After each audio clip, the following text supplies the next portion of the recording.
YC has joined the meeting. The host has started broadcasting the meeting on YouTube.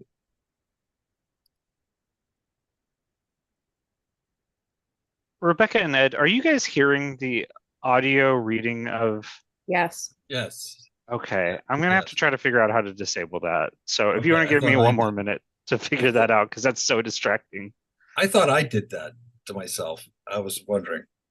I have no idea. That's the first time it's happened, and I don't like it at all.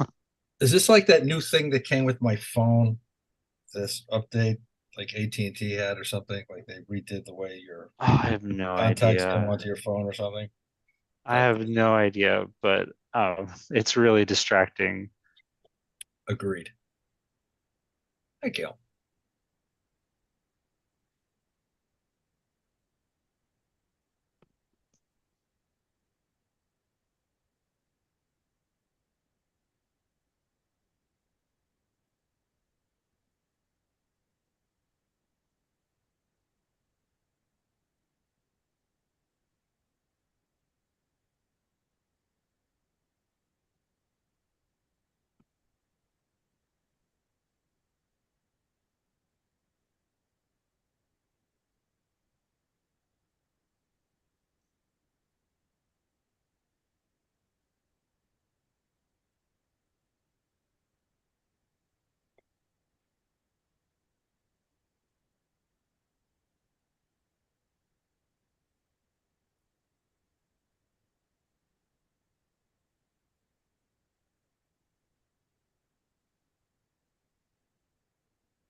What do you think? Yeah, I think we can kick it off. I guess we have two double figures. Um, okay, we'll get started. Welcome everyone to the November meeting of the Housing Committee for Community Board 8. My name is Ed Hartzog. I'm the co-chair with my other co-chair, Rebecca Lamort. We are doing a series of meetings back to back, actually. We have a meeting coming up on December 4th that is in tandem with this one. This meeting tonight is on AMI, and our guest tonight is Alicia Boyd from the Movement to Protect the People in Brooklyn. We're going to talk about AMI, but in general, just want to give you a heads up, and I'm going to let Rebecca talk about the guest for Monday, because she has a great lineup for us on Monday. But for this evening, the subject matter is AMI, and we talk about it a lot, and it goes hand in hand with affordable housing and income levels and things like that. And it's this very inscrutable kind of government acronym. We know that it's set by HUD, but there's a local element to it, and there's a federal element to it, and it works with 421A. And very often, when we talk about affordable housing and income levels and AMI levels, it all just becomes, I'll confess, to me, it just becomes mush, but maybe that's just me. But I thought, Rebecca and I thought that as we start dealing with the city of yes, and the talk of affordable housing at the new year coming up, and I know the governor and everyone in the legislature has that's on the front of their agenda, we thought we'd finish the year and get ready for next year with a series about affordable housing with AMI. So tonight, Alicia Boyd will be here with us from Thailand. I will say she's coming 12 hours ahead of us. So it's 6:30 in the morning for her. But before we get to her, I want to kick it over to Rebecca to talk about what we have in store for next Monday evening. So tonight will inform us on the levels of affordability, how those are determined, why we love them, why we hate them, what we can do about them, what we can't do about them. Also, as Ed explained, some things are at the federal level. And then on Monday, we'll be joined by Assemblymember Alex Flores to talk about, in practice, then what AMIs mean when he's in elected office in Albany and they're talking about the housing compact. Today, the news broke that in 2024, when the legislature goes back into session, the governor is going to try again to build 800,000 new homes homes and being sure we get the affordable homes we need in the neighborhood, learning about AMIs tonight, and then pivoting to Monday to hear from the assembly member what he'll be looking at, how he'll be targeting thing, and what housing means to him for our community long term. And I won't announce anything else yet because we're still hopefully going to have another elected official from the neighborhood join us, but pending confirmation. So keep an eye on your emails for the agenda coming out. Thank you. Awesome. Great. Well, then without further ado, I would like to introduce our guest for this evening, Alicia Boyd. As I said, an activist, someone who knows a lot about AMI. Alicia, if you can hear me, if you're unmuted, great, you're unmuted. I'm going to kick it over to you just to give us a little background, if you want, about yourself, but just about AMI and how your experience with it, how it works with 421A and where it fits in the affordable housing picture. I just have to apologize about my video not working. I do apologize. It's not my home computer. I am in Thailand right now, so I'm working on someone else's, and for some reason the video never seems to work. So I do apologize about that. My name is Alicia Boyd, and I represent the Movement to Protect the People. I live along the perimeter of Prospect Park and Crown Heights, Flatbush. Just to give you a little background about my activism, is about 10 years ago, my community was targeted for a massive amount of upzoning because we are right on the border of Prospect Park. It felt like a new frontier for developers, where there's basically low-rise. Our average size building is about 3 to 4 stories. About 95% of our buildings are about that height. And we were not downzoned during the Bloomberg administration. So we didn't have any height limits, except literally along the perimeter of Brooklyn Botanic Gardens. So our community was very ideal because we're bordering 2 very large green spaces, and the idea was to get on the ground floor, and be able to build along the perimeter of Prospect Park and the Brooklyn Botanic Gardens, maybe about 50 stories high, was the idea at that time. And so for the past decade, my community has been fighting private rezonings, district-wide rezonings. And so we're very familiar with the tactic of affordable housing. We're very familiar with the Department of City Planning's tactics when they come in to suggest a district-wide rezoning. Obviously, this is the first time that a citywide rezoning is being proposed, making a lot of communities completely unfamiliar with the tactics of Department of City Planning, as well as the way in which they constantly put the idea that affordable housing will be coming into the neighborhood, and thus we need to increase the heights of buildings substantially.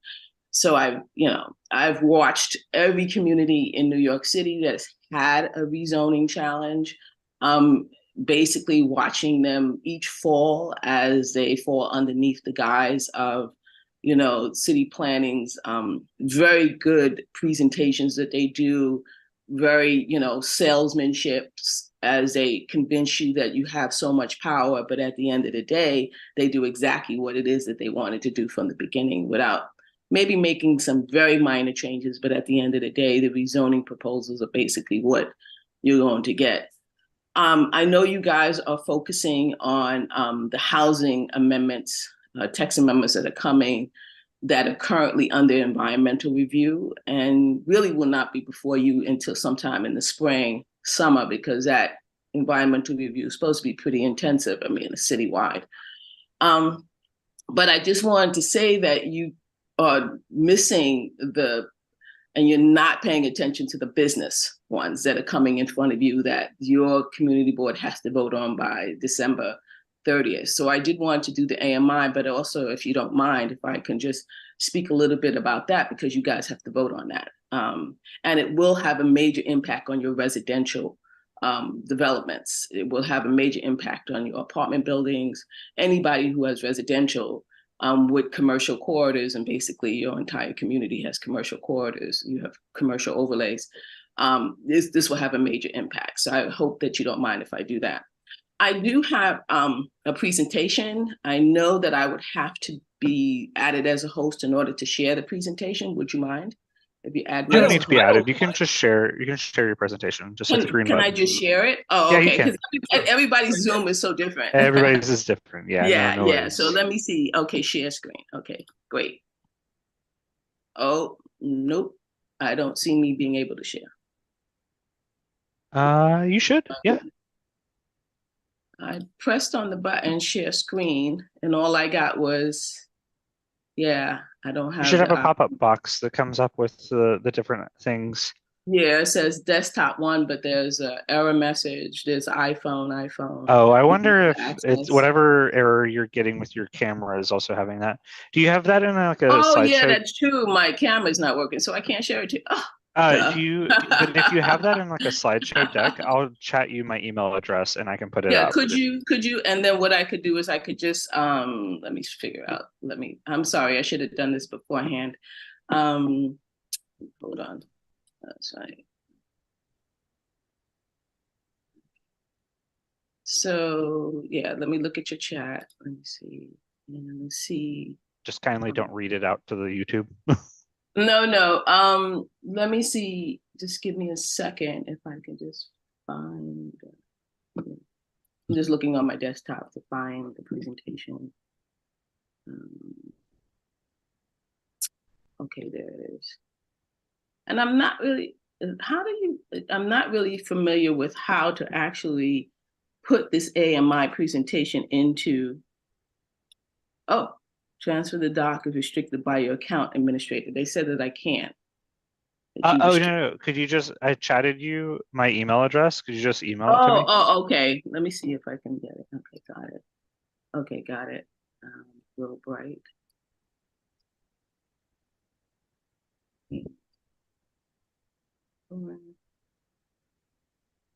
Just, I do apologize about this. I know that you guys, It's okay.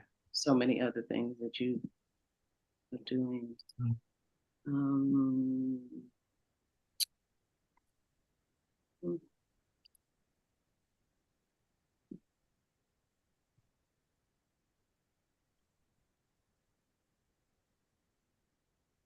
It's good. A lot of familiar faces.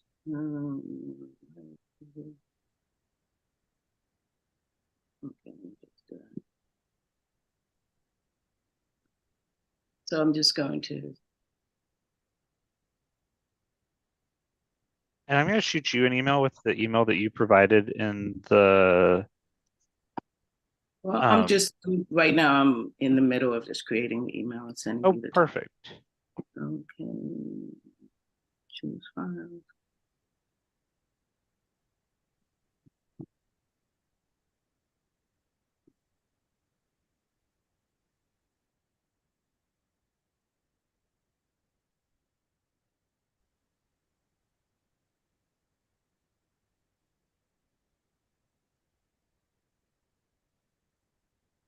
Okay. I'm sending it now.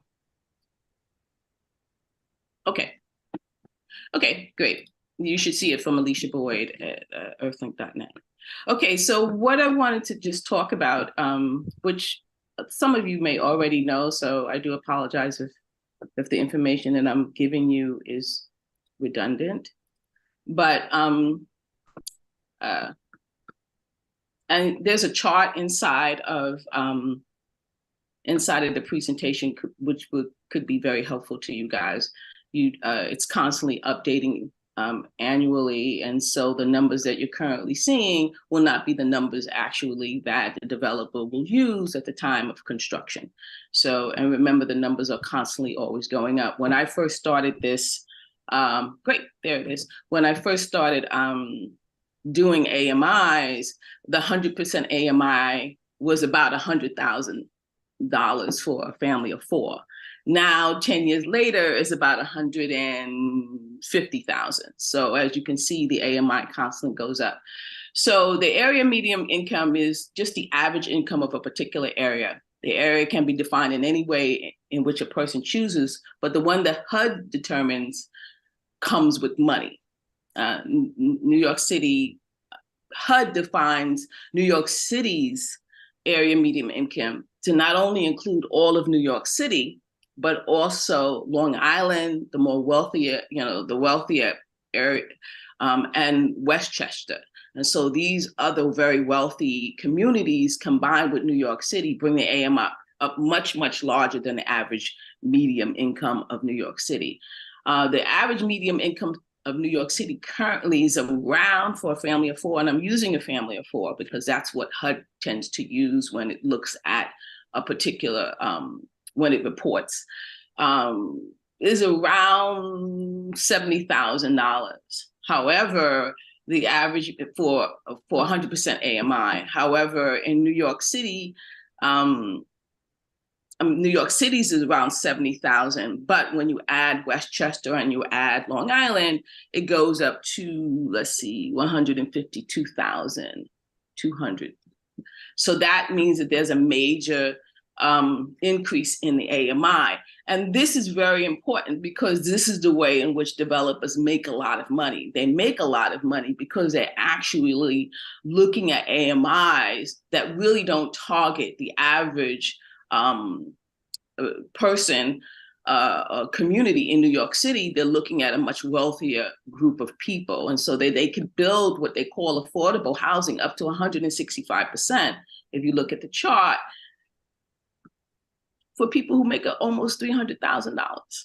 That's what is the problem with AMI. The AMI is that, these are all classified as affordable housing, depending upon, what the program is saying. A lot of programs will allow 120% of the AMI, 130% of the AMI, and some programs will even allow as much as 165% of the AMI. All of them are classified as affordable housing. And so you can have housing being built for the very, very wealthy. It be classified as affordable housing. And then thus you get really just market rate housing. But the developers get all of the tax benefits. They get all. Now, there has been legislation, my particular congresswoman had attempted to actually have change that, like change the AMI and try to make the AMI based upon New York City, or even make it based upon the local community, which would drastically reduce these numbers and force developers to actually create housing that's affordable for the average New Yorker.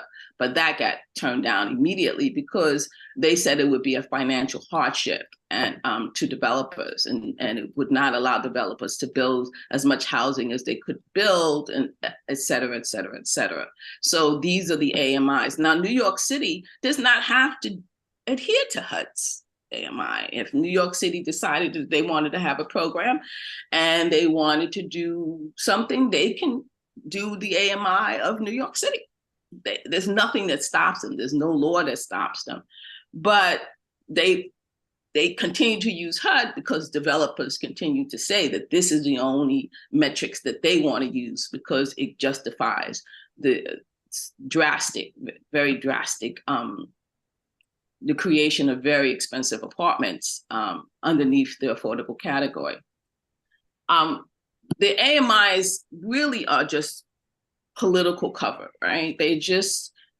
This is where the media comes in, the politicians come in, and you're going to see a lot of this in the city of Yes. You're going to see this being pushed out, like, oh, we're going to create affordable housing. And one of the main purposes of allowing 20% or even more development in your height limited zones, and you guys have a lot of height limited zones.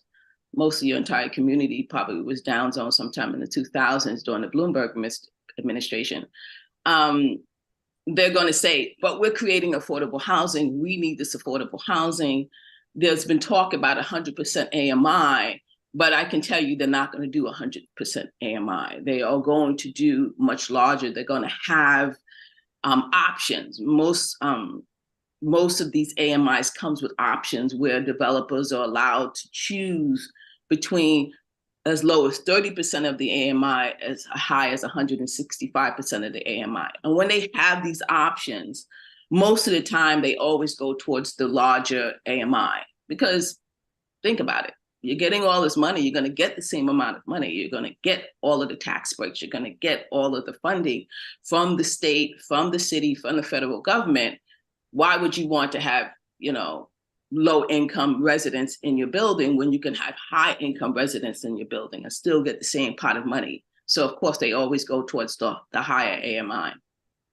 So the affordable housing that has been created has done nothing as far as doing a dent in the housing crisis. That's why the housing crisis continues to escalate. I know there's been a major shift with the whole idea that it's the immigrants that are causing the housing. But I can tell you in my community and in communities in Brooklyn, which has been the basic target, I mean, we've gotten maybe about 80% of all new development. I mean, we've gotten a massive amount of development in Brooklyn because we've been really targeted for a lot of development projects and rezonings and stuff like that. We've lost a massive amount of residents to displacement. And I'm sure you must have heard, people complaining about the displacement that's happening all over in other communities. And so what we saw and what we found is that every time they come in with the idea of creating affordable housing, they actually remove the affordable stock. Because landlords get greedy, they raise the rents, they engage in all kinds of tactics to remove the population. And so the little bit of affordable housing that we get, which is never affordable to the existing residents, right? Because they always choose those higher options. So in my community at the time when we started this, the average AMI in my community was around 45,000. Now it's tweaked up to about 70 because we have had an influx of a more wealthier group of people. But still, even with 70, 100% of AMI is at 141. So still, the development is still not matching my community. So we still will get apartments underneath the affordable category being built in my community that still would not in any way allowed the existing residents to live in those communities.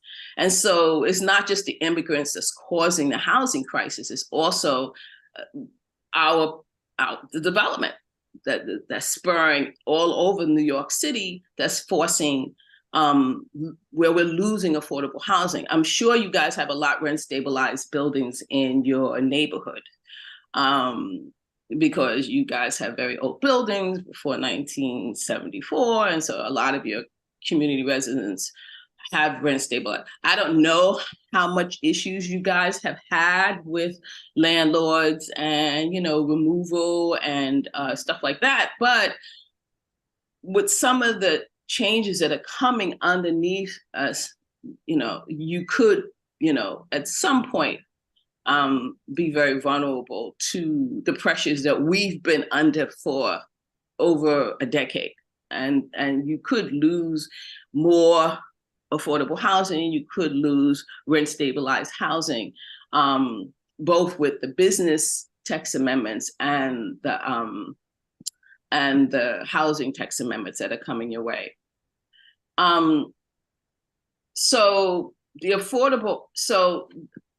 Please make sure that you link on to the cities. I mean, this is a document that is available via HUD. You could just, I'm sorry I didn't put in the link to it, but you can just find it by Googling it. This is a really important document. Like I said, it constantly changes. So, having that in front of you is really important.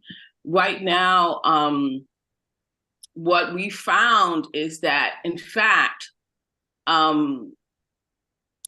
because developers are given such a wide range of options of what AMIs they can choose from based upon HUD's AMI, they don't create true affordable housing, not for the average New Yorker. It just doesn't happen.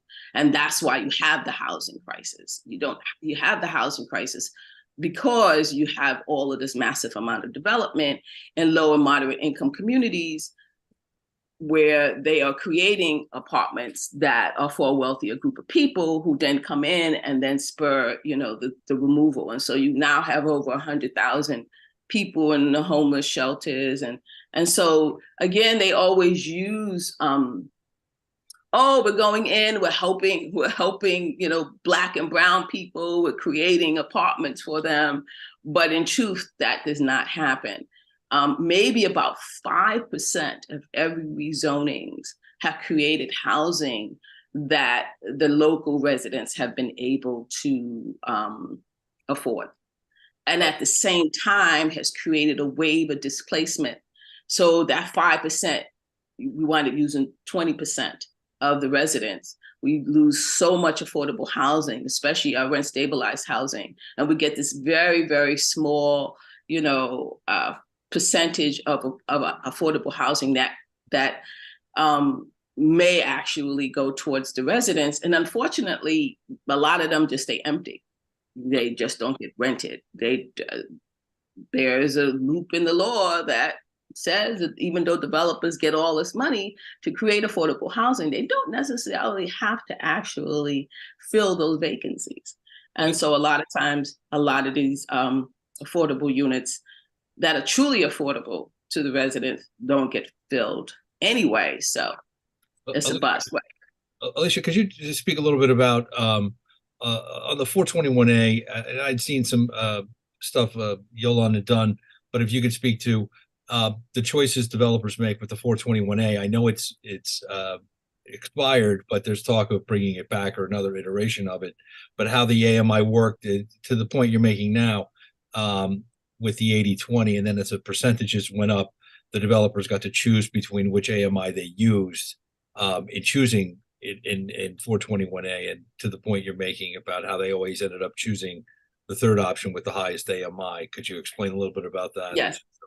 Just to give a little background of the 421A tax, that came out in the 1970s when there was that massive amount of people going to Long Island, and we were in a crisis. I know some of the people who have gray hair like I do, even though you can't see my grays, remember that when the city was really struggling, and there was a massive amount of empty apartments and a lot of abandoned buildings. People were all running out to Long Island, where they were trying to incentivize development where developers didn't want to be here. They were out on the edges of New York City building over there. And so they created the 421A tax and said, hey, guys, if you come into our neighborhoods, and they actually had specific communities that they wanted you to do it.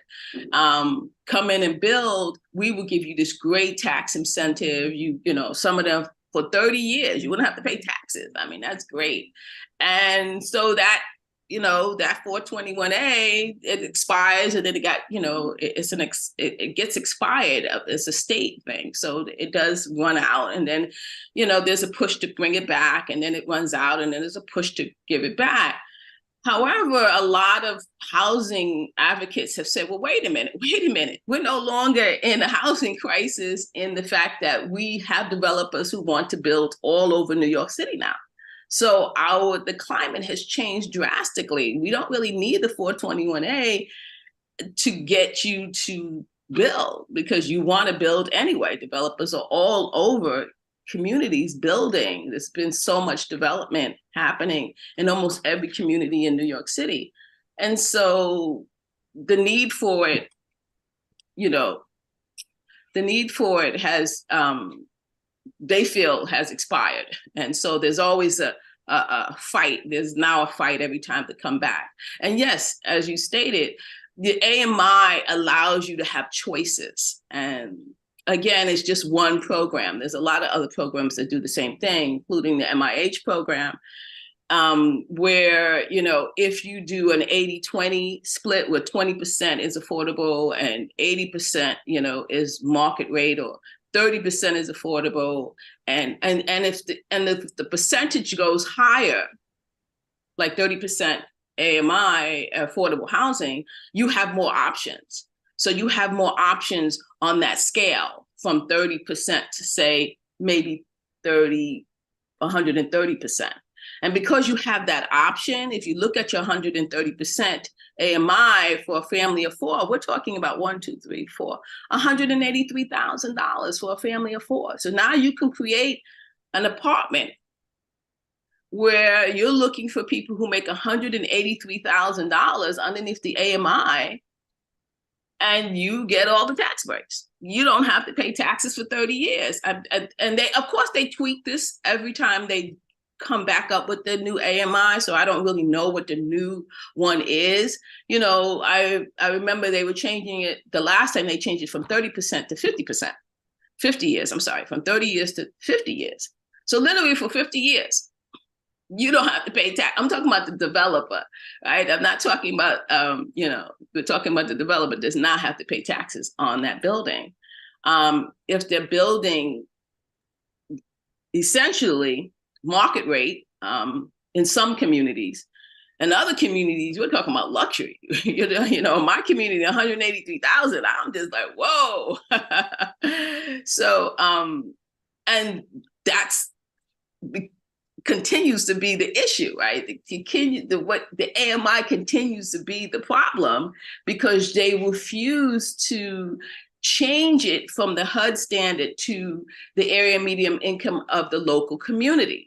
Now, when DCP comes into your community and advocates for affordable housing, they're going to tell you, oh, but we could consider, you know, local AMI, but they're not going to. They're great. They got great. DCP is a work of art when it comes to scamming communities and letting you think that you have, you know, some say over what's going to happen. And I watched them in action over and over again, but they're not going to do it. For people who don't know DCP, Alicia, I'm sorry. I know we use the acronym so much. I do apologize. The Department of City Planning. That's the agency that will be coming before you. That's pushing the city of yes, and they are, you know, they're masters at coming in, and they perfected themselves in how they address you. They're very nice. They're very, you know, cordial. We want to listen to you. We want to hear what you have to say. And when you have objections, they say the same response over and over and over again. I mean, they literally, I guess because they go to 59 community boards saying the same thing, they just, they got it. You go away thinking, wow, they're going to listen to me. Yeah. So, but I can tell you from experience, they don't. So back to the AMI on the affordable housing though aspect of it with the city of yes you were talking about before, to the housing part of that, what is for us with the AMI, is there anything one that we could do with respect to what you were talking about before with this legislation that had died, mandating that people use the local AMI, and two, what is that? I see SR has her hand up, but so after you answer this, what can we do with respect to the city of yes, and how's this AMI factoring in there? Well, one of the things as far as the 421A, the 421A is going to be always tied to HUD's, because again, we're talking about funding. That's HUD, says if we're going to fund you, we're going to give you money, you need to use our AMI. And this, again, is very supportive of developers and the way in which they make money. And so what happens is people do fight for the fight against the 421A. They don't even fight for the AMI any longer because that's almost like set in stone, but they're going to use HUD. But they do, you got to talk to your state people, assembly person and your state senator. We in our communities, we just don't want it. We just like, no, we don't want any version of the 421A tax. We've seen that it's been a complete failure in our communities to create any housing that the local residents can afford to live in, and it creates a lot of displacement and gentrification. We lose a lot of rent stabilized apartments, so we don't want it at all. It's not, the reason why it was created is no longer applicable at this time. And so we just say absolutely no. And we demand that our assembly people and our state senators say the same thing. Like, we don't want 421A. And a lot of housing groups just like, we don't want it renewed. So that's been our position.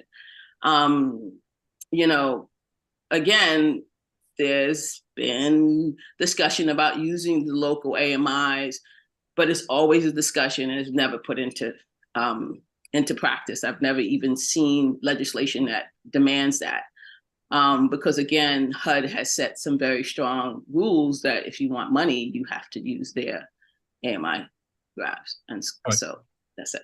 Well, I'm going to let Zara, she has her hand up first, and we'll go to Rita after her. But Zara had a question, I think. Thanks, Ed. Ed, actually, you asked my question because I was exactly going to ask this, that how can we play a role? Because we do see that they're coming to us at our various meetings and presenting and talking about it.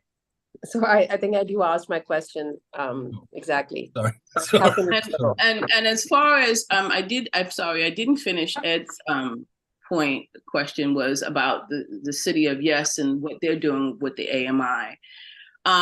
They've been throwing out like 100% or 80% of AMI, but though you don't know anything until you see the text amendments, because they tend to not be very truthful during some of these presentations. They'll give you half truths. And so I hear them, but until I see what they are planning in the text amendments, which are the actual proposals, which they don't give until the beginning of the community review process, I tend to be very suspicious. They will say that they will try to make it for the local AMI, but that try has never been successful. And so they've never tried. They don't do it. They just don't do local AMIs.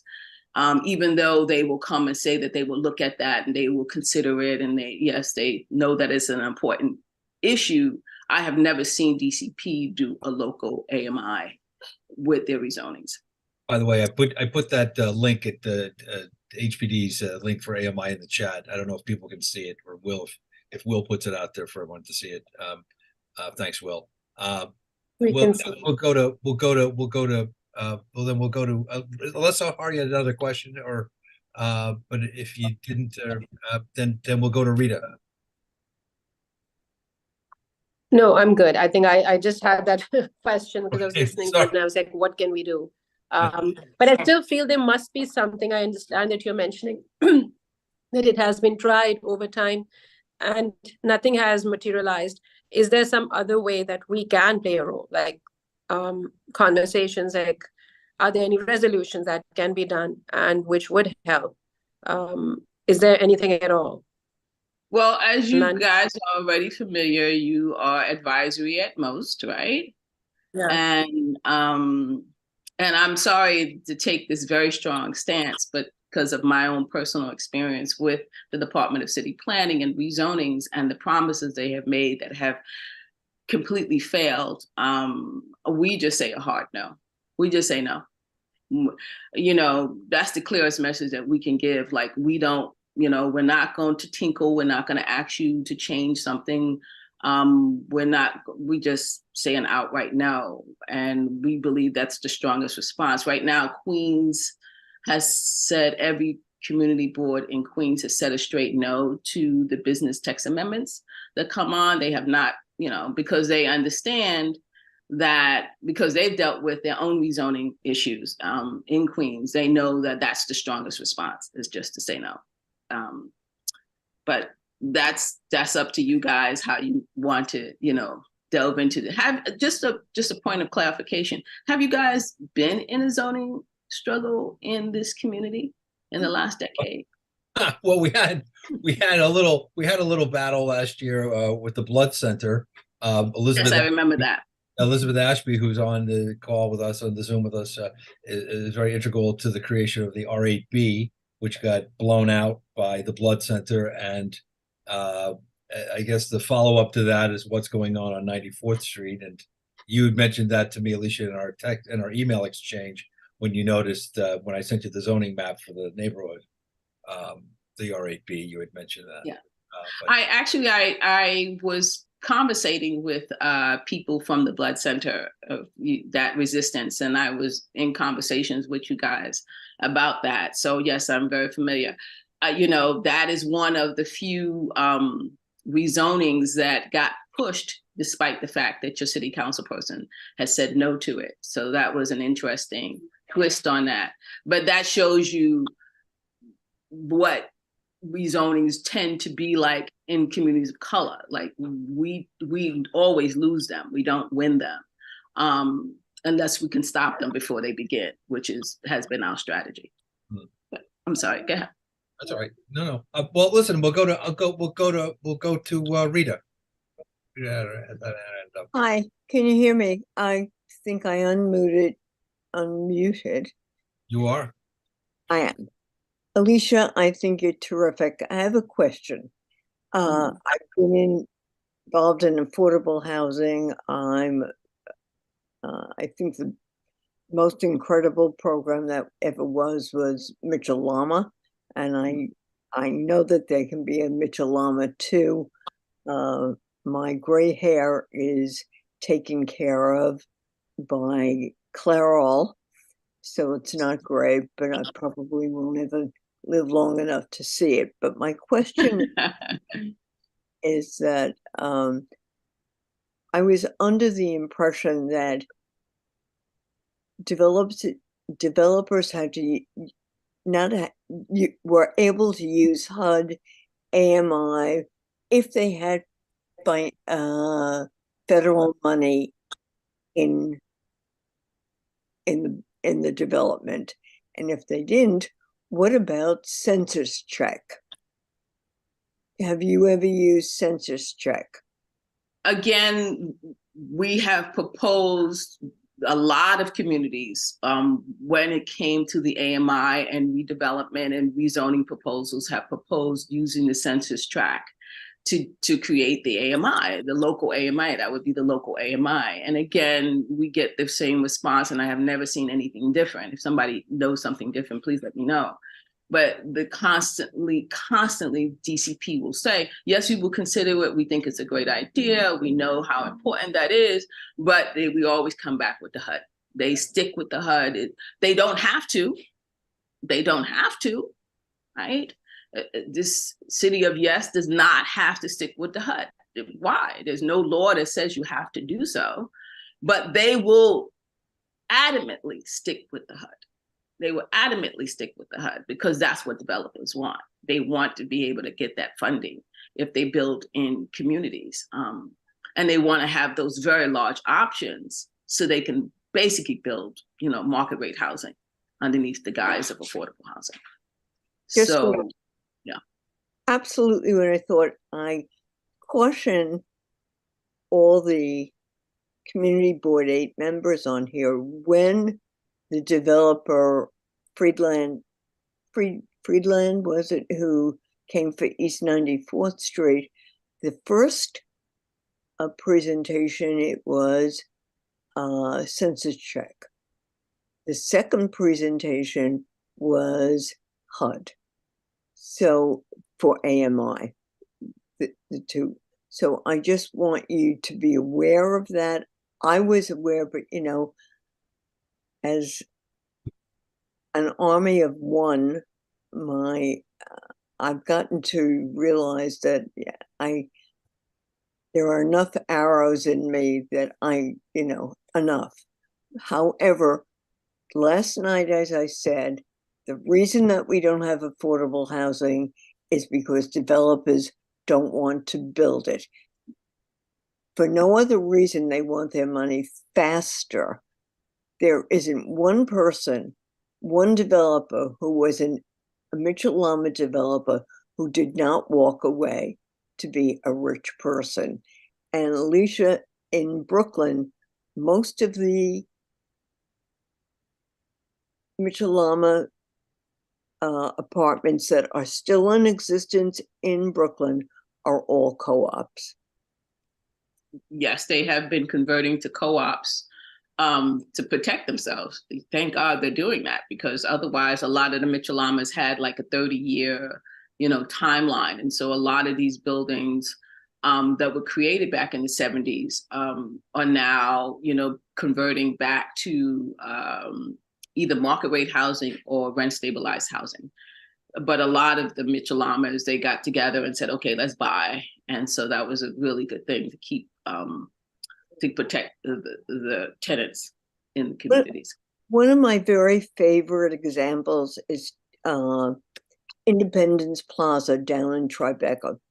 Independence Plaza was built as a market rate building, but nobody wanted to live there. There was nothing there. It was near the financial district. There was absolutely nothing. It was barren. So they converted it to a Michelama. And people came and they rented those apartments. And then the people had to eat. So they built a supermarket.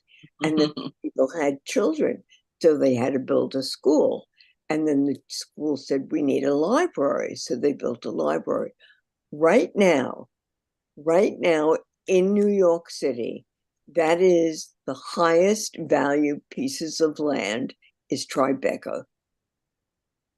And Michelama made it happen, and it will make it happen anywhere they go. Wherever they build, the people will come and the people need things.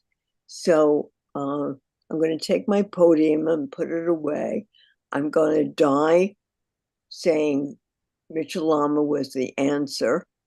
And of course, they only wanted it for 25 years. So we lost 100,000 affordable apartments.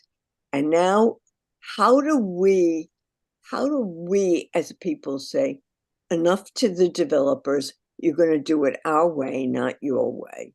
What do we have to do to change the dynamics today? Not 10 years from now, but today. Do you want me to answer that? If you can. I thought it was maybe rhetorical. Let's do it. Right now, I think the strongest thing that any community board can do is say no, a straight no to the city of Yes. You might want to go through all of the particulars and give rationales, but saying a straight no will send a very clear message to Mayor Adams, because this is Mayor Adams' initiative, that this is not going to be tolerated, as well as, the idea of, and again, this might be a little too political, but thinking about removing him as a mayor and considering someone who will consider the needs of the population and not the needs of the real estate industry. But to me, that's what community boards can do, and as well as educate and organize their residents against the city of Yes, and letting them know that this is going to be extremely harmful to the community. Alicia, I think you're wonderful. Thank you. Thank you. Thank you. Okay. All right.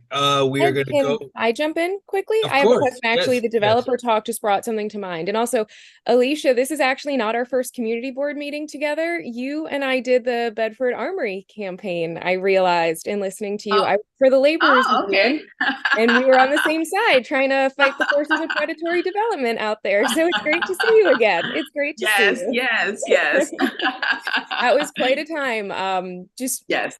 For a quick anecdote, the Bedford Armory was public land out in Crown Heights that the city wanted to take and make into a mix of affordable, but affordable for who? Like we're talking about here, market rate, and then business development with a community component. And it was just a non-starter in the community for affordability components, for business issues, for workforce issues, for me from the union side. And Alicia, it was really great to see your work out there, and you were a powerhouse fighting for good causes. So I really appreciate that.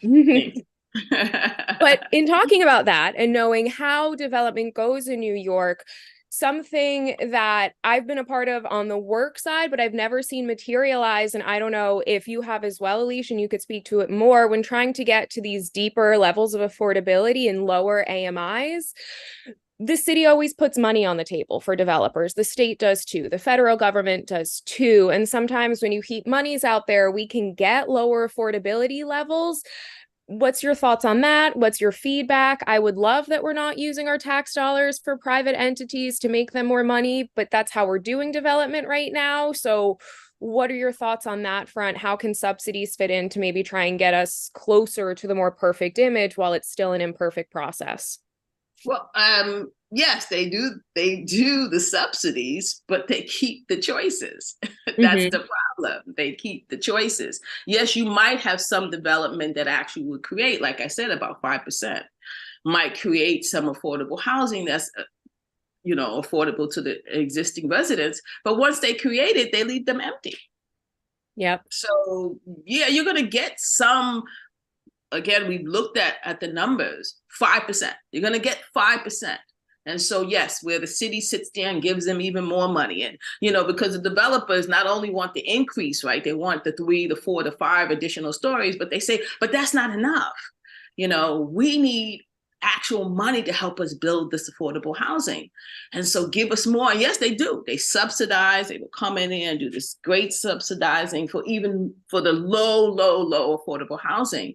And then they get the money, they build the buildings, they put that 5% aside, and then sometimes they just leave it empty because there's no law that says that they have to fill it. And then, okay.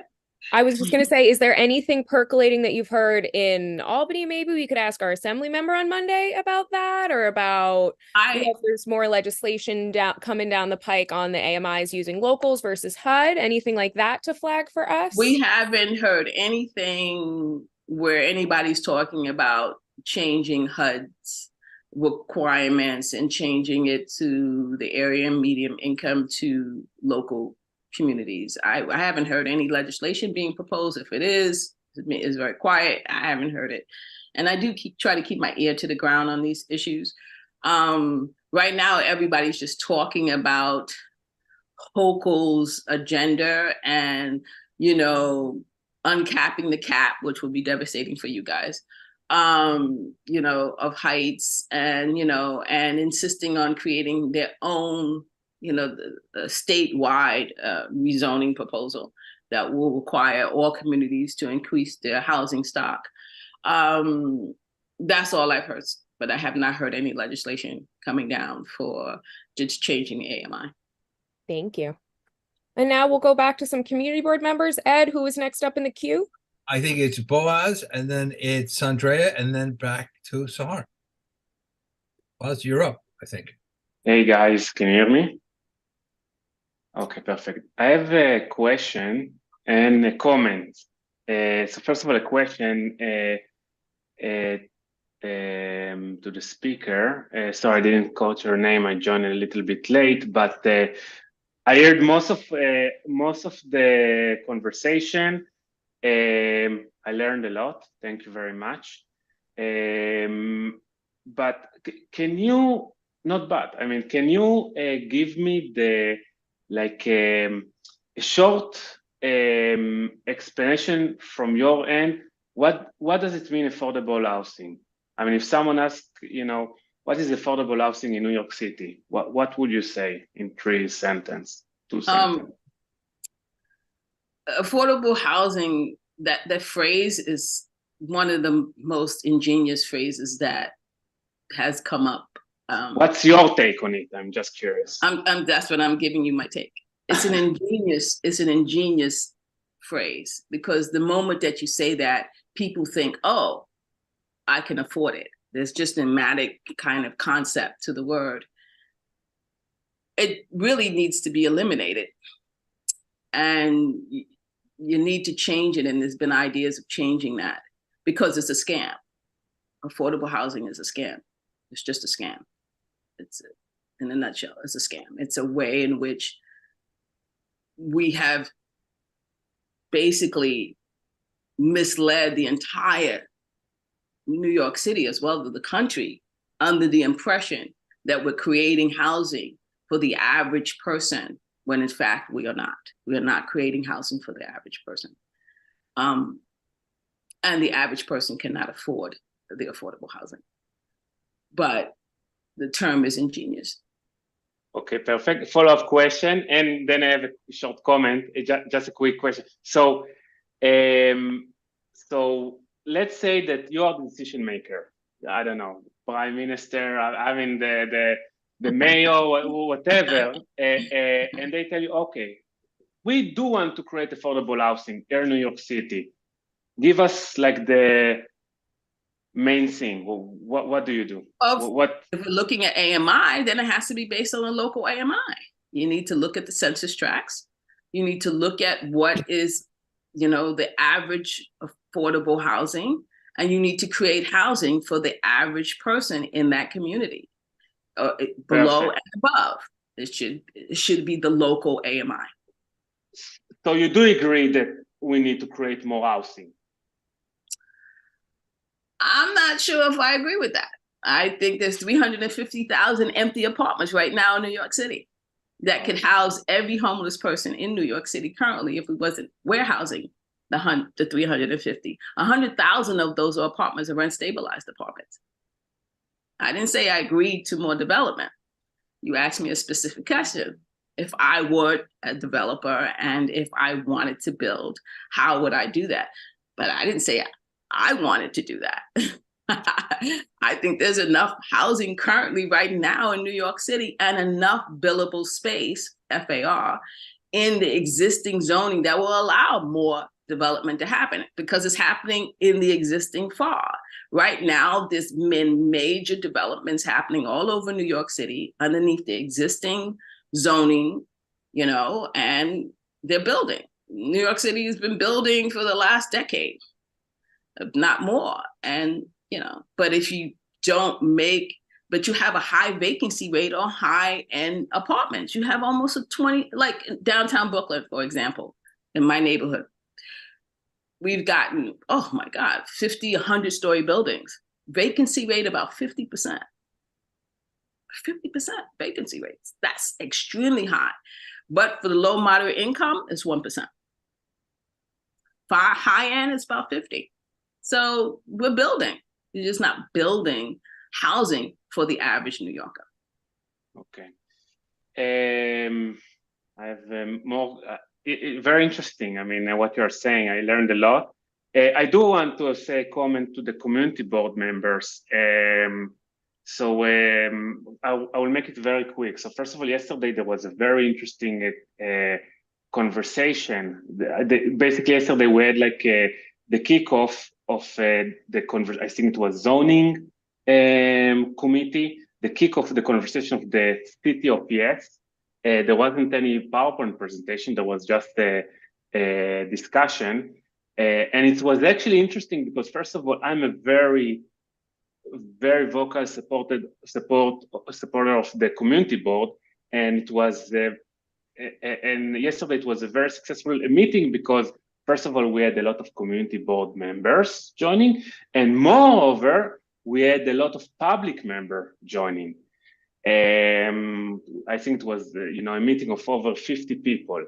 The interesting part of the conversation was at least the majority of the community board members was overall against the city of Yes, but the public members, including myself, was actually supporter of the city of Yes.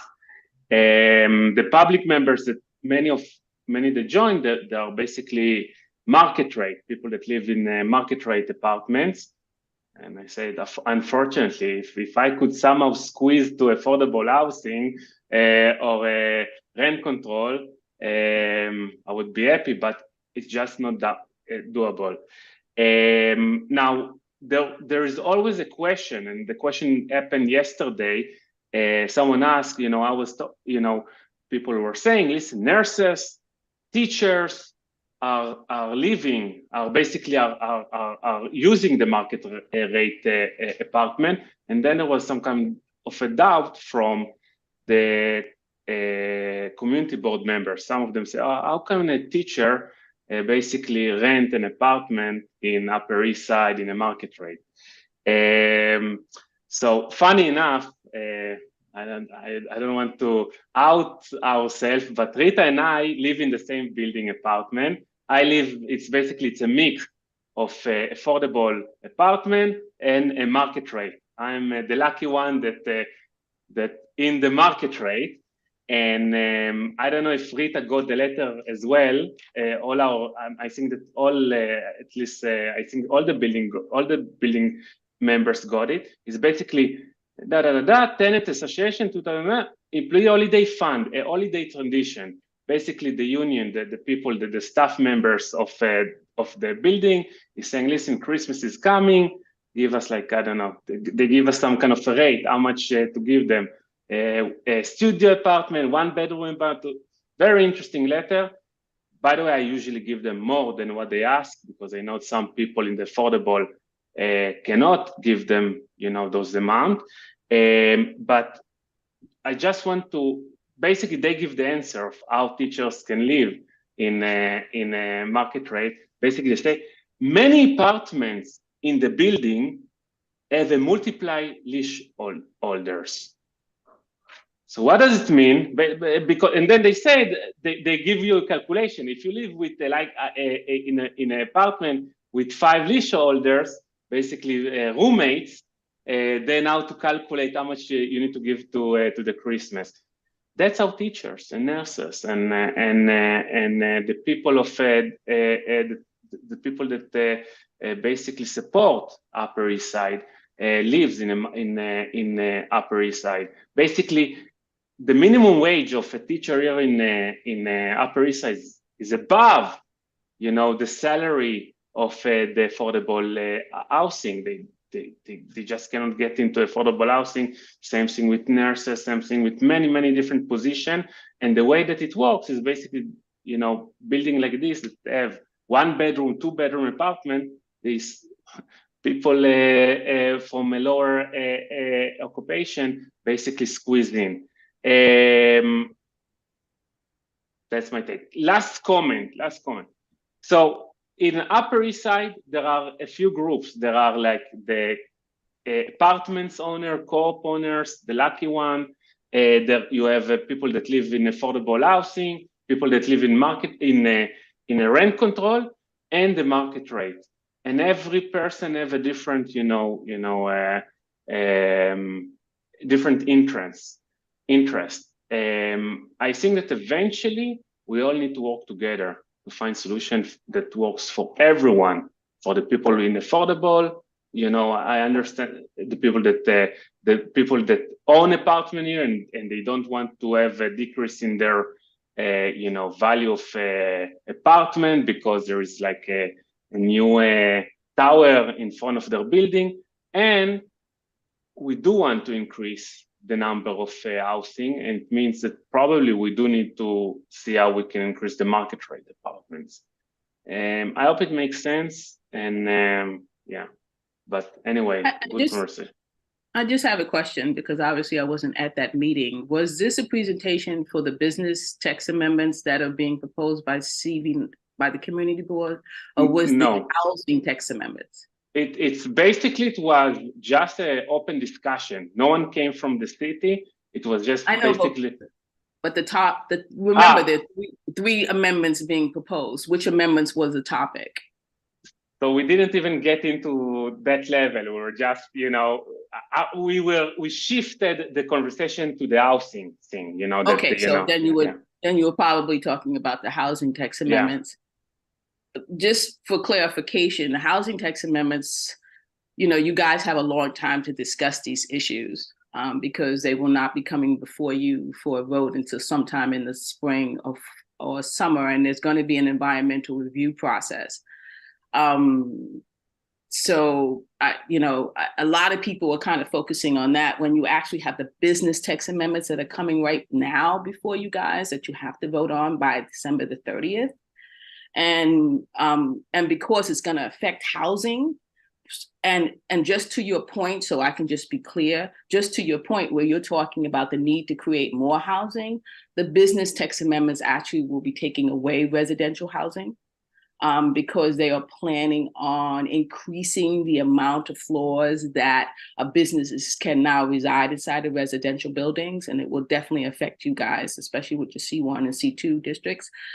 And they plan on doing they're also allowing small businesses now to exist inside residential buildings. And this will take away even more residential spaces as apartment dwellers as well as co-op owners can now create small businesses inside of their apartment buildings. And so you take away the small businesses that are on your street corridors, and now you can bring them into your residential buildings, and anyone can create a small business as long as they use 49% of their apartment for the business, and they can hire 3 employees. So this is going to have a drastic effect and a drastic reduction on your residential apartments. And also it's going to remove a lot of rent stabilized apartments, as landlords will have the option of removing them off the market and then creating this kind of scenario. So especially on the second floor, right now you are only allowed, you have a ground floor retail, and then you have a first floor retail, first floor businesses, but those are very limited to like doctor office or a lawyer's office. Now, anything that's on the ground floor will now be allowed on that second floor, or that first floor actually. And then you go, and they're allowed to now increase it to the second floor. So now you can literally have 3 floors of commercial businesses. So they're planning on taking away residential apartments to create more businesses and allow all types of businesses to now exist on that floor above the ground floor and that second floor. So you guys really need to be focusing on those business tax amendments if you're concerned about rental, apartments, because the business tax amendments are going to be reducing those drastically. I agree 100%. And I just want to say, this is exactly the conversation that I would love to have here in the community board, because like you said, I mean, this is something that I think everyone can agree. We need more apartment, not more. I mean, it doesn't make sense to reduce the number of apartments in a building. And I think that this is something that we can all agree. We need to find a common ground, 100%. And I was a little bit disappointed in yesterday's conversation that was either you're a yes to the city of yes, or you're no to the city of yes. And I mean, eventually the conversation need to go to, let's have the discussion about the small details. I don't know what happened in Queens. Maybe in Queens they decided to go, just say no, to have a strong message. Maybe that's what it makes sense. But I don't know. I'm not familiar very much with the politics of the city. But to me, coming from the private world, it makes sense to talk about the small details. And first of all, what we agree. Let's talk about what we agree. And your last response, I'm willing to sign my name. I don't want to reduce the number of apartments and to add more business. I want more apartments. That's what I want, more apartments. And I think that my message is, if you really want affordable housing, you need to increase the supply. As simple as that. Thank you very much for giving me the stage. I mean, the co-chairs here are great. I mean, usually people are at this point, I would already be muted, but so thank you very much. All right, thanks, Buzz. All right, Sandrea, you're very patient. All right, I see you. All right, Sandrea, and then Sarah. Okay. Oh, I had to laugh at that comment. Yes, you would have, I guess. So greetings all. Thank you, Miss Alicia Boyd, for your very informed presentation. I actually grew up with Alicia Boyd some years ago in the Bronx, but I don't think that's you. But okay. Yeah, I'm not a Bronx person. The voice doesn't sound like her, but yeah. But it's just nice to see the name. So I would say, like many housing activists like myself and organizers, we're very concerned with the AMI, and because of like the bracket of low to moderate income, the AMI that we are living with actually harms us. I'm a public housing resident, and I have seen rents increase drastically for those that are working, not really for those that are on fixed income, but those that are working have, seen rents go up $100 and $200, and they, claim they haven't had a raise and stuff like that. So my question to you is that an error, or that is just based on the AMI, because of the fact that in public housing, it's supposed to be 30% of our income, and I know the AMI is factored in too. Can you answer or give me something? Well, I know that at one point back in the day, it wasn't even based upon your income. There was just a ceiling. And no matter how much money you made, all you had to do was pay that ceiling. I remember it was like $600, but that was back in the 2000s and 1980s, 1980s,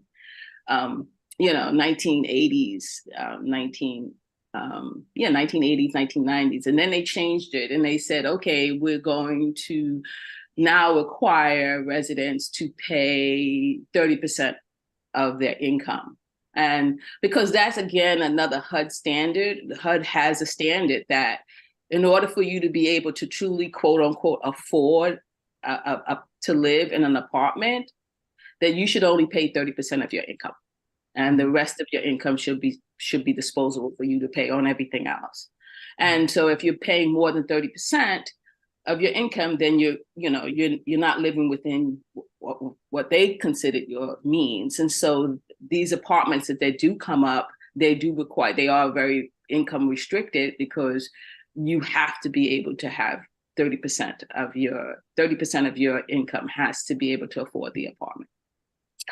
And that now includes NYCHA. NYCHA now has the program. It's been in effect for quite some time, I think almost 2 decades now, where they take 30% of your income and that's what you pay. And this is how it's done now. It was before there was just a ceiling. So I did just want to go back to the gentleman's position. I think you guys should be looking at the business tax amendments. I know you guys are focused on the housing and everybody's all up in arms about the housing, but I think that's been kind of like a ploy that the city has done. So you're not paying attention to the business tax amendments. You're kind of waiving the housing because the housing is so drastic and there's so many changes to the housing that, there's a lot of controversy over the housing tax amendments. And there's a lot of discussion about it, but you guys are missing the boat here with the business tax amendments. And I'm going to keep coming back to that because you only have up until December the 30th to vote on it. So I think you guys need to be looking at the business tax amendments and really seeing how they're going to affect your community, because there's going to be a drastic change in the way in which people live inside of apartments. For example, and I will give this example again to really try to stress this, small businesses will come into your apartment buildings. Any person who owns an apartment building can convert that apartment building to a small business. I know in my neighborhood, most of the small businesses that are on the commercial corridors have 3 or less employees. That's a shoe repair. That's a laundromat. That's a small bar, a cafe, a coffee shop, and there's no restriction. It's just classified as small business. 49%. Those are parameters.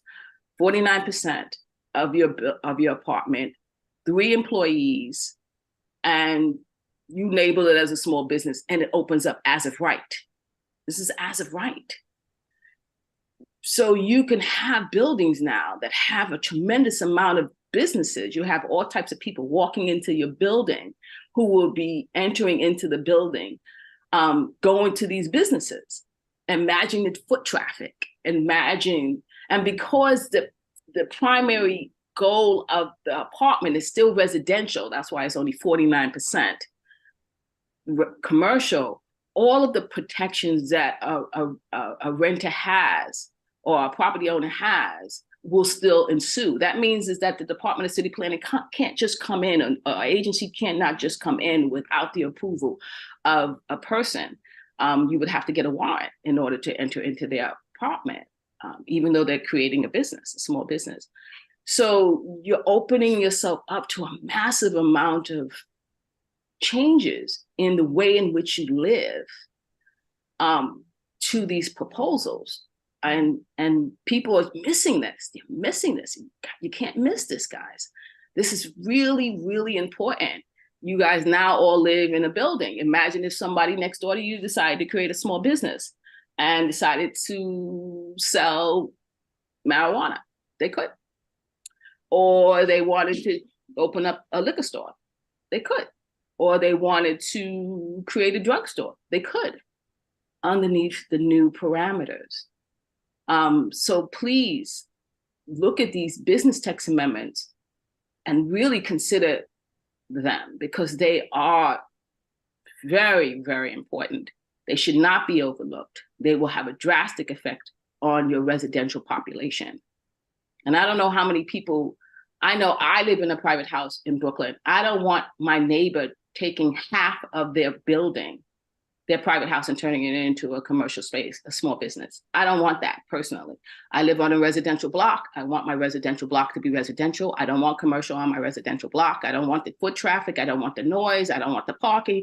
I don't want the delivery trucks. I don't want all of that, but that could come. A person who owns a 4-story building in my neighborhood can now convert 2 stories of that building into a small business. They could literally change the fabric of residential blocks. So please look at these business text amendments and really consider them in regards to housing. Thank you. I have another.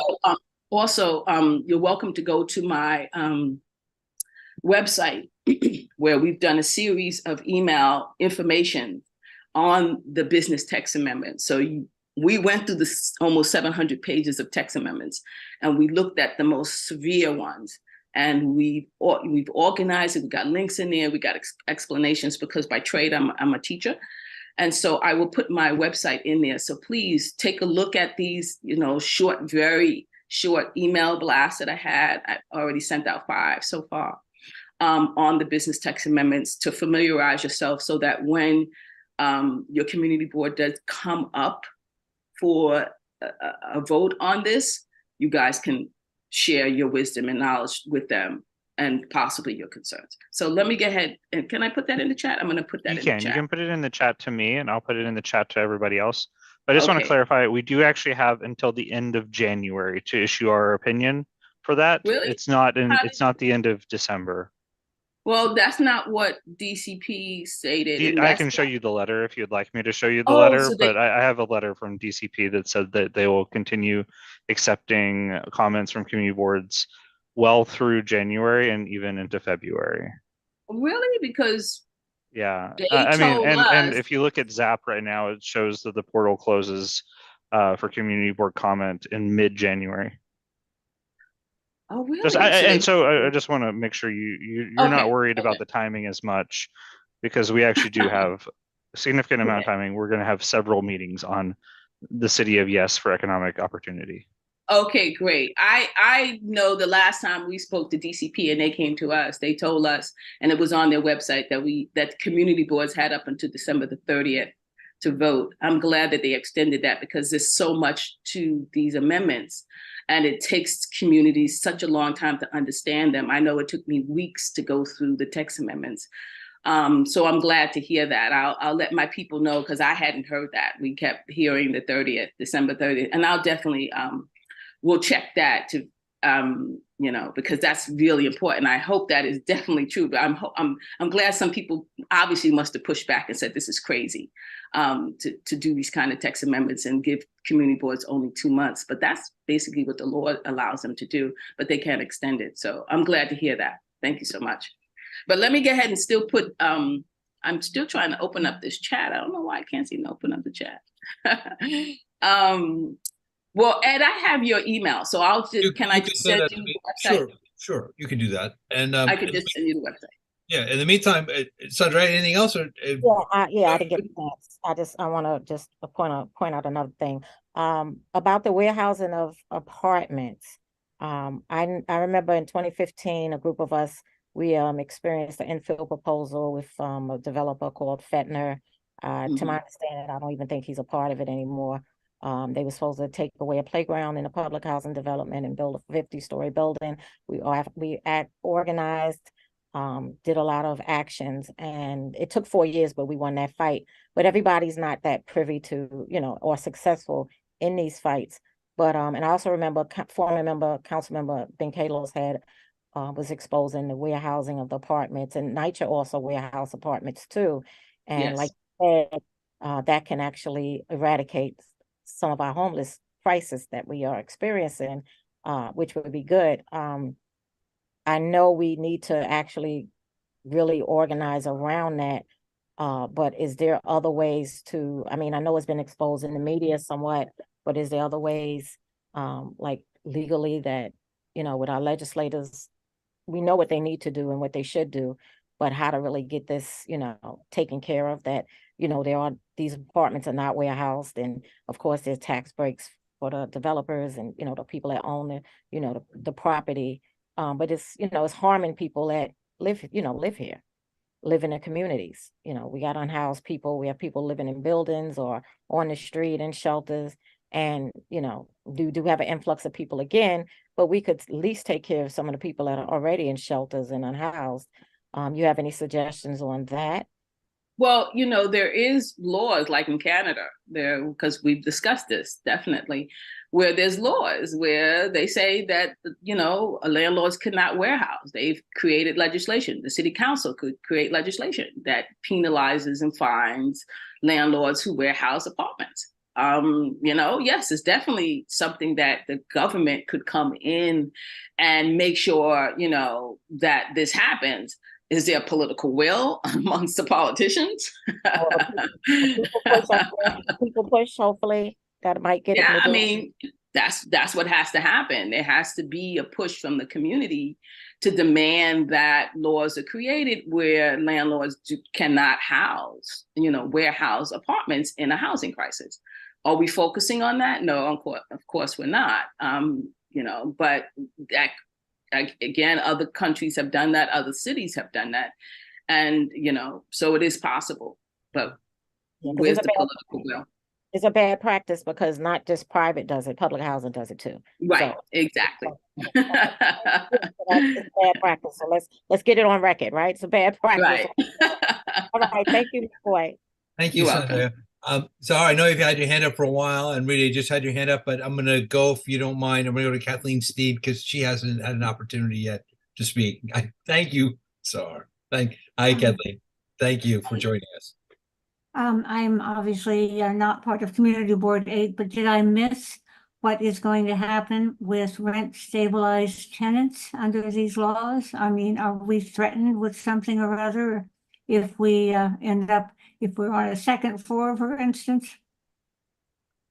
Well, the law will allow a developer, with the business tax amendments, they will allow a property owner to convert the second floor to commercial. So if a tenant happens to move out of that space and they can reconfigure the building where a separate entrance can be done to that apartment, yeah, you're going to lose rent stabilized apartments because the law will allow it. You do not have to re-rent that apartment to a renter. You can convert it. That's the whole idea. The idea behind the tax amendments is to create more commercial space. So yes, rent stabilized tenants are at risk of losing, and their rent the rent stabilization market is at risk. Obviously, if the tenant leaves voluntarily, then the landlord has the option to convert that into a commercial space. If there's already one that's existing on the first floor that has a separate entrance, and if you can connect that to the other apartment, then yeah, there is a risk. For getting tenants out, or just if I move out? Well, we know that landlords have engaged in all types of tactics to remove tenants. Okay. They've waited for tenants to leave, or they've engaged in harassment tactics. We know that. We know they have taken tenants to court for violations of leases. So we know that when there's pressure put on a landlord to vacate an apartment because there's an incentive for them to make more money. When you think about it, you have a $1,500 apartment that you now can rent out to $5,000 if you put a commercial space there. Well, you do the math. Mm-hmm. By law, they shouldn't harass you, right? There are laws against harassment of tenants, but there are billions against my hundreds. All right. Well, thank you so much. Appreciate it. Thank you. So I know I said I know I did, but Mrs. Brown, you're there. We're going to unmute you, and you're next. Thank you very much, Ed. I want to thank Alicia Boyd. I've been following her career and she falls under the title of Good Trouble, Making Good Trouble. And thank you for that.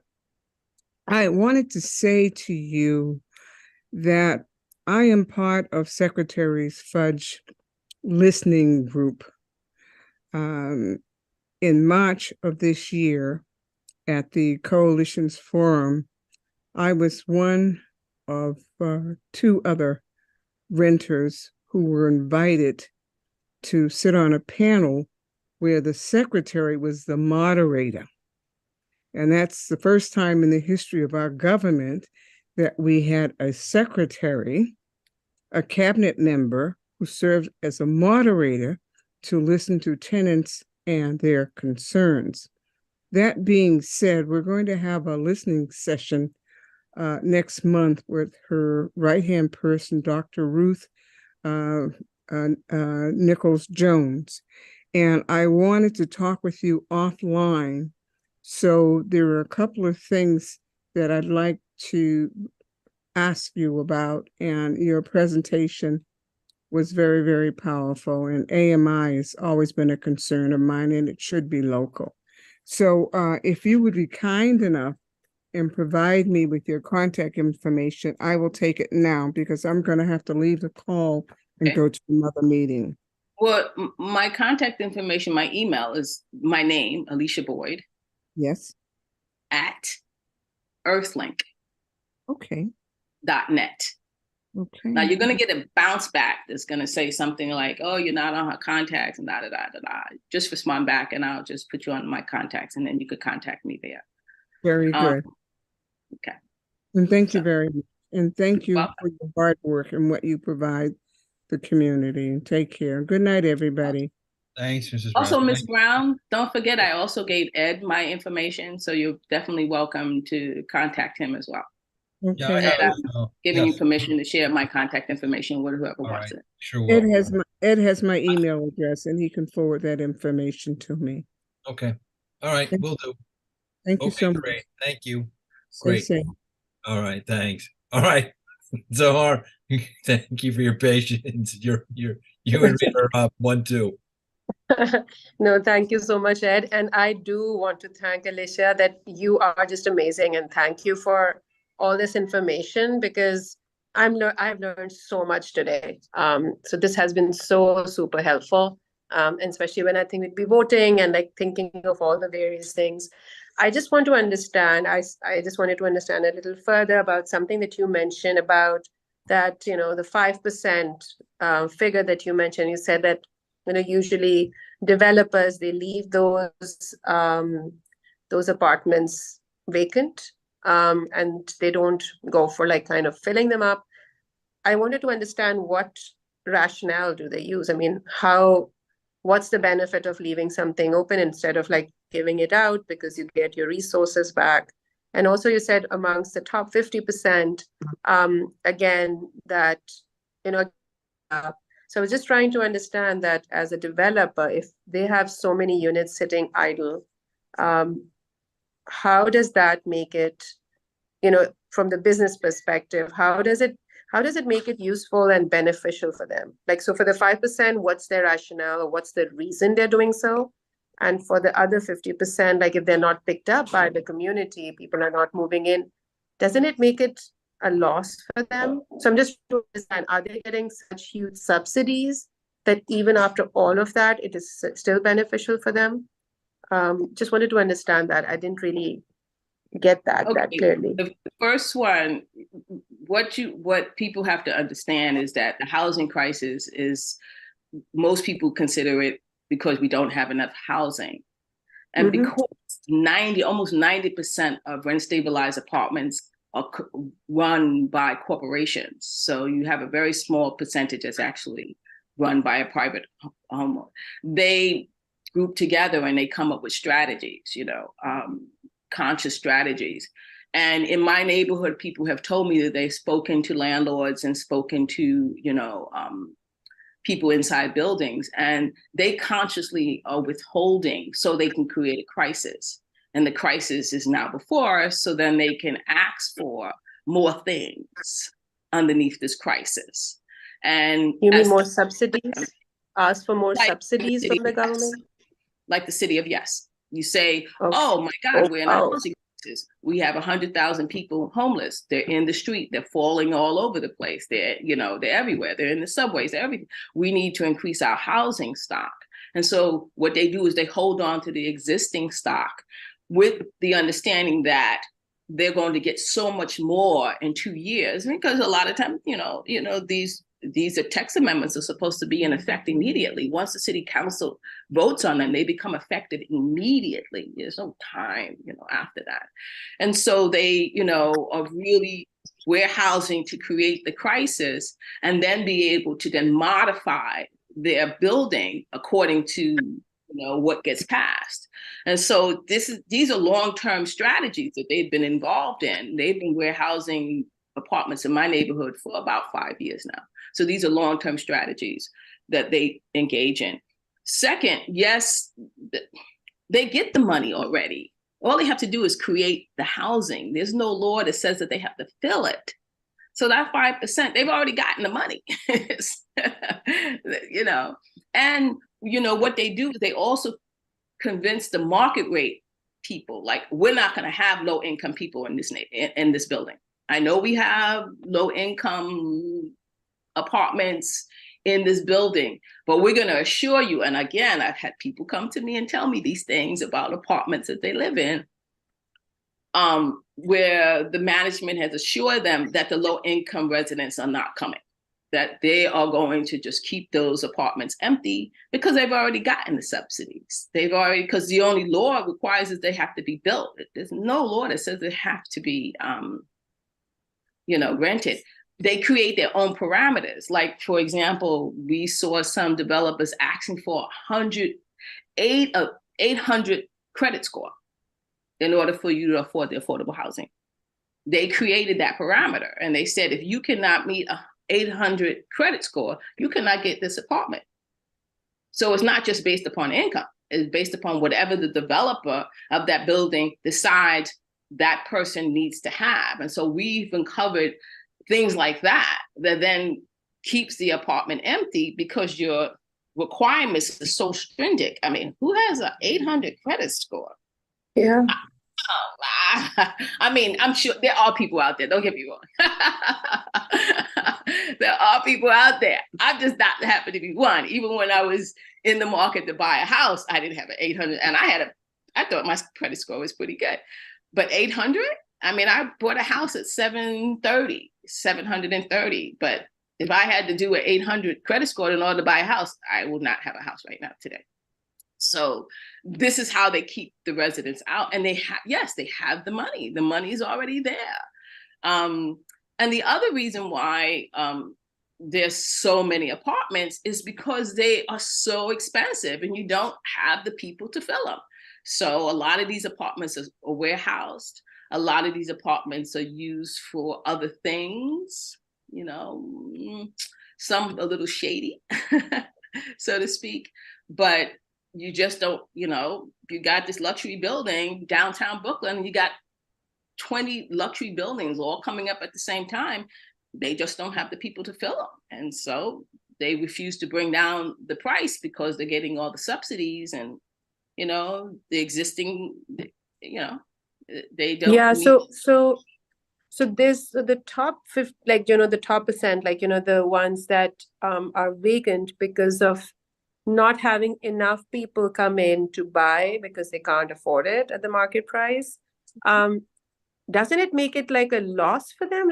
I'm just trying to understand, is this subsidy from the government so huge that having even the market price, having so many of these units being vacant because there's no one, there's no demand for them because people can't afford it. So yes, is it still profitable for them? I'm just trying to understand where our money is going. That the subsidies are so huge that. Well, think about this, okay? And I'll give you an example. You're talking about. Can we play a role in this? I'm also trying to understand. Can you're we talking about again downtown. Have some resolution, something to go around it and make this right? That's a lot of money wasted in the long term, right? Because there's never a free meal, right? Like that's what is said. So any subsidies coming, it's all going from us, the taxpayers. And then there was those units sitting vacant.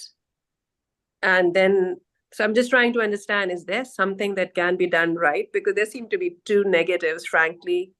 Money wasted from the subsidies and also all those units sitting there vacant. How do we make it right? Some of these units have been used as Airbnb. And so now the Airbnb they're getting a short-term benefit. So, I mean, it's just been dismantled because they lost a lawsuit. And so you're going to have a lot of those apartments that were classified as, vacant will now be opened up, hopefully, to the market. But you also got to understand, when you take a development project and you buy, a square, for $50, a square foot, and then you create this huge building, and now you're charging 500 square foot, just by renting out half of the building space, you're making money because you got all of that billable space for free. Essentially, you just you did a little rezoning, you asked for a little rezoning, and you're now building a 100-story building. So if you put 50 people, 50% of that building is, you still making money. You're still going to make money because look what you paid for the square footage of that space. And now you just built this huge building, and now you put 50, they make their money. They're not. They did their calculations, right? So Alyssa, I have a question that when a building, like a developer is coming to us, to, kind of for us to say yes to them, can we put a clause that within, I don't know, X number of years, maybe a year, 2 years, that you're, like if there is, like, that the 5% that we were talking about, that within those 2 years, there has to be a clause that they have to be filled? Is that something that we can say that, put in the whereas clause or whatever, that like, these have to be filled within the 2 years? So that kind of have like a time frame where the vacancies have to be filled in, and so that they cannot create this, price hike by keeping the supply in their control and not making it available. Do you think that would hopefully, is that something that's doable and might resolve a problem? I'm not sure if you do have, restrictions where you could put restrictions on the development and you could put conditions on that development. And so people have done that, but a lot of times these have been broken and then been challenged. And there's one in the Lower East Side where they wasn't even supposed to build past a certain height, and they wind up doing that and breaking the declarative agreement. I think the best solution really is for that to just be a law, right? Not trying to do, one project with it and, the possibility of that not really working out. Because look at community benefits agreements, just for an example. New York City has the worst record in America of adhering to community benefits. They are normally written inside of rezoning proposals. They have to give this, they have to give that, they have to do this, and they don't do it. They just don't do it, and there's no enforcement. And even the New York Times article had, about 6 months ago, talked about community benefits and how they just don't pan out. And New York City really has. Even New York City itself does not adhere to its own community benefits, let alone private developers. So to me, the best way would be to get the city council to create a law that says that. And then it is applicable to everybody, and it's a law, it's not an agreement, that can, that has no enforcement. These community-based agreements they're just an advisory board. Yeah, they're just the council members that bring. So their council members can bring this, make this a law, right? And put in a clause of like, hey, within a year or 2 years, 2 years is more reasonable. 1 year is difficult, but 2 years, you have to have this percentage of the building occupied. Yes, you can do that. Otherwise you start, you're fined. Right. Because they are getting the subsidies, they are making money. So if they don't do it, then they should be fined. And I guess then the government can make money. But yeah, something like that. Thank you so much for answering these questions. Let's see what we can really do. Thank you, Sar. That's a great idea. Yeah, thank you so much. Thank you. Rita, you're next, and then Boaz.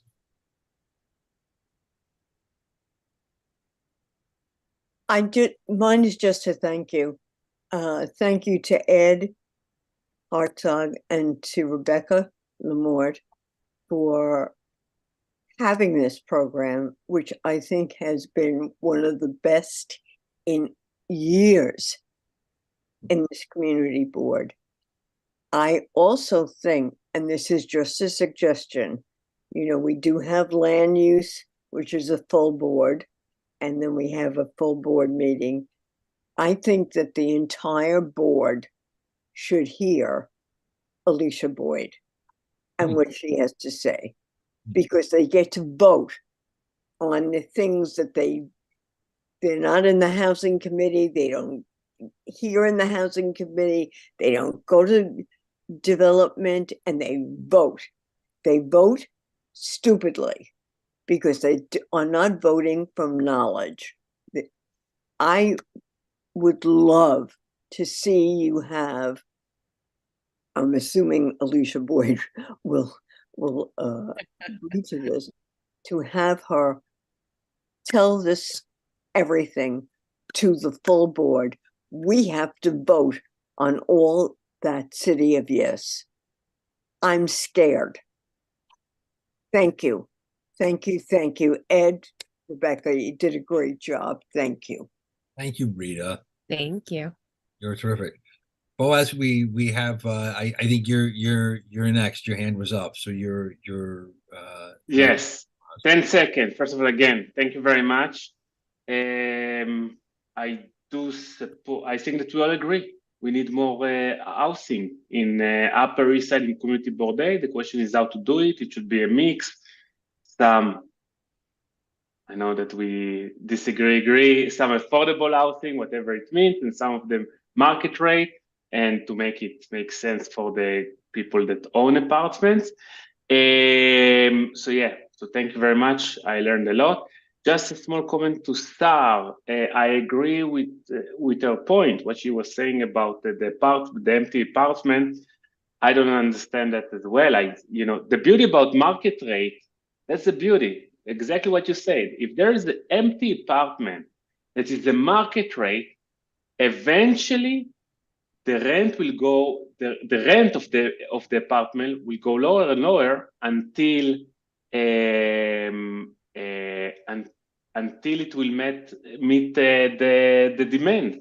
That's how it works, and it just doesn't make sense for a development to keep empty apartments that are market rate. What I do think that happened in Upper East Side in Manhattan, there are 2 empty apartments. We can all see those.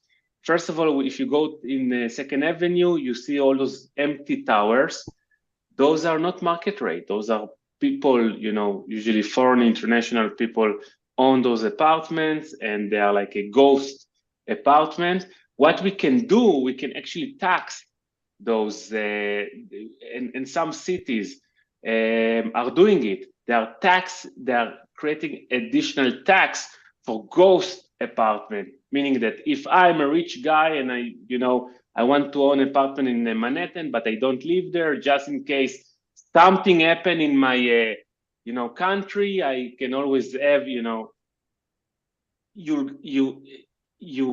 can actually restrict that. You can actually the first level of restriction is just add additional tax for empty ghost apartment. That's one.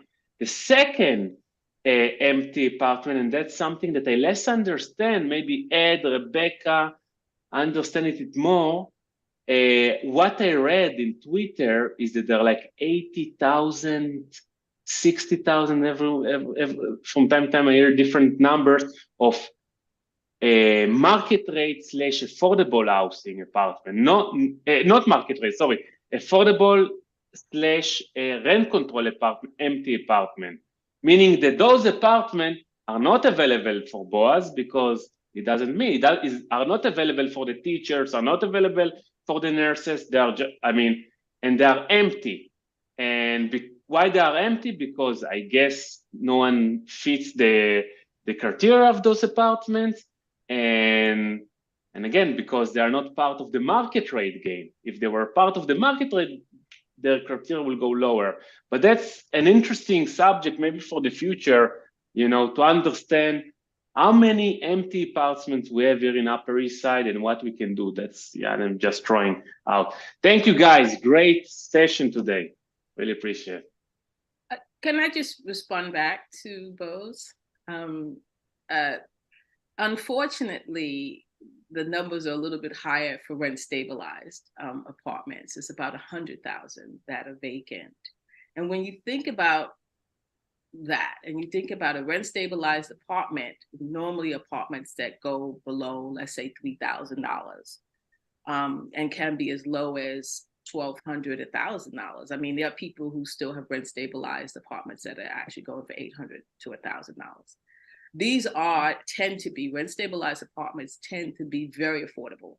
When I say affordable, I mean affordable to the average New Yorker. So the fact that you have 100,000 when you have a housing crisis and you have 100,000 people homeless doesn't quite make sense, right? Because this is affordable stock, right? Because it is rent stabilized apartments. So the only other explanation is not that a developer or a homeowner, an apartment owner cannot rent out these apartments, because it's clearly a demand for them. When you're talking about economics, the only other solution is that they're withholding them and they're warehousing them on purpose. So the question would have to be asked, why? Why are they warehousing when you're in a high demand for these types of apartments, exactly these types of apartments, right? The high demand is not for the high luxury, because as you agree, there is, I agree that there's a preponderance of luxury development in our city, and this is proven by the statistics as well that's available. But the rent stabilized, 100,000, that's a lot. That's a lot of apartments. And so the only rationale is that they are withholding them, and they're withholding them for a reason. And the reason is that they create the crisis. Crisis is created as a result of the warehousing. And when you create the crisis, then you get everyone to agree to the city of yes, that will completely come in and change the fabric of your community. You have no idea what these text amendments are proposing and what your community is going to look like if they go through. You have no idea. The things that they are proposing, I'm just sitting there, I'm shivering. I'm the same as Rita. I'm scared. I'm scared of these text amendments. I am scared of them, of what they can do to a community, any and every community in New York City, because the real estate industry has purposely withheld these apartments, created this crisis, refuses to rent out these buildings, allowing this perpetual issue to just continue to escalate and escalate to we have no other choice but just to open up our communities to massive amounts of changes that will be as of right. We won't be able to fight them. They're proposing to get rid of the land use review process. Oh my God. Think about that. That's the only review process that community boards have to even challenge rezonings. They're trying in their legislation to change that and it be just an administrative, request. It's just mind-boggling. And and as far as you're talking about the other end, right? The high luxury buildings, and you're talking about what you call basic economics, supply and demand. If you have an oversupply and you have a demand, then the rent should go down, but that's not how it works. In the reality, because of all the subsidies, because of all the tax breaks, you don't have that. They don't have the pressure to reduce the prices because they're getting all of the money to continue without having to rent full, all of their apartments. And so the normal economic of supply and demand does not apply here in New York City. And that's just our reality. Thank you, Alicia. Ed, I feel like tonight's conversation was really a great one. I really liked how everyone was jumping in. Screen share. Oh, thank you very much for stopping the screen share, Will. Yes. And this sets us up really well to then pivot for our conversation on Monday, where we've kind of set the table to understand more about AMIs. Everyone here kind of approached it from a different level of knowledge and education on it. And now all together on Monday, we'll have Assemblymember Alex Borres and hopefully another elected official from our neighborhood. Keep an eye on your emails for updates on the agenda on that front. And from there, Sahar, as you were discussing, moving for a resolution, affirming the need for more expediency on getting these apartments rented back out instead of having them sit off the market and other pieces. I think on Monday, and Ed, correct me if I'm wrong, I think it'll be a little bit more appropriate to maybe move a resolution then, hear what Alex says, ask him some specific pieces around, can Albany do a bill on vacancy decontrol? Can Albany do a bill on getting these apartments back online?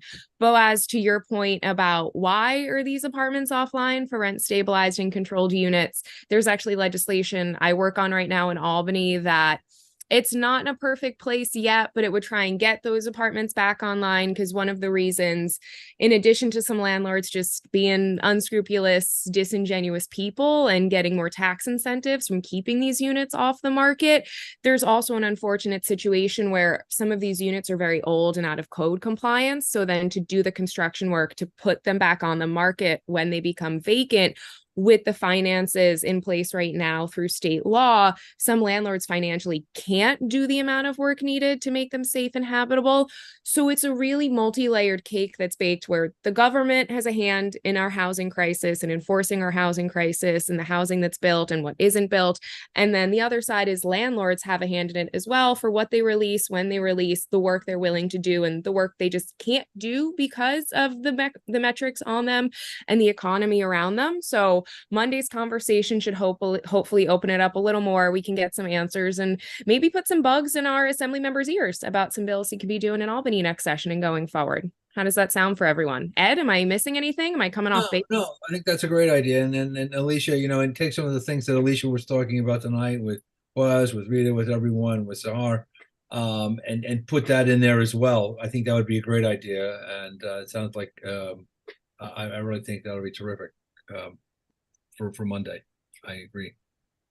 I'd just like to say, Alicia, thanks for coming on such short notice. Thank you so much. And especially waking up so early. I know it's 8:30 in the morning where you are. So thank you also for that. You are probably somewhere warmer than the rest of us, though. It's a little probably warmer there than here. So you have that going for you. Yes, definitely. Well, thank you so much for having me. I do appreciate it. I appreciate the way that you have run this this committee meeting. I would hope that some of my committee members would actually join you and see how it's run. We have, listen, we anytime, and Monday we have a meeting again on Monday. So, if they want to come, that'd be great. Yeah, but thank you so much. I appreciate it. And if you need me to come back again if you guys are going to look at the business tax amendments, because you now have been told that time frame has been extended, please don't hesitate to call me back, and I can do a presentation on that as well to be helpful in understanding those tax amendments, because they're a lot.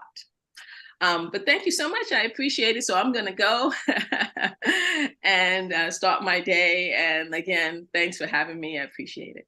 Thank you so much. Thank you. Thank you. Thank you. Rita, turn it to you. Alicia Boyd has left the meeting. Motion to adjourn. We have a second on that. I think yes. I think Rita has left the meeting. Okay, thank you. Thanks, everyone. We look forward to seeing you on Monday.